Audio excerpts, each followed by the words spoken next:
Mr President, colleagues, Commissioner, am I happy with this package? Well, the answer is really not really. Am I supporting it?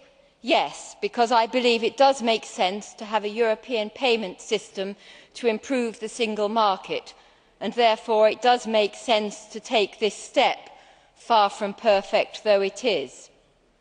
I have to say I have been astonished at how difficult it has been to try and get out of the dark ages on payment times, capital regimes and electronic money. Now, the question I have most often been asked about this directive is, will it make payments cheaper? And not, will it make payments safer? But this is not a price regulation directive, so the only way to make payments cheaper is through greater competition and through transparency, so that the consumer knows what they are getting. We have achieved the greater transparency, and for that I am pleased, as I am with the other useful safeguards for consumers.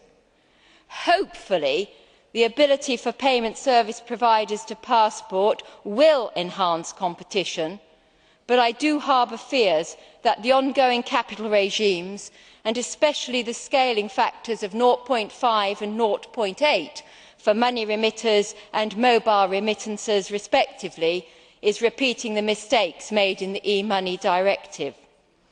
So review of the capital regime after 3 years, in the light of experience, and indeed perhaps after the functioning of extremes of implementation of the 20% flexibility, may turn out to be interesting. It is certainly an essential backstop that enables my support, as also is the ability to review the scope after 3 years, because it is quite a disappointment to me that we cannot cover that greater scope of only one leg in at the moment.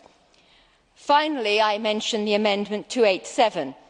I persuaded my group not to table a similar amendment because, in addition to technical details, the data protection issue is wider than this directive. That does not mean that the issue does not need addressing, or should it come to it that a vote against the amendment is against the principle that it embodies. But I do hope that another solution that encompasses the idea without destroying the opportunity of this single reading agreement can be found. Thank you.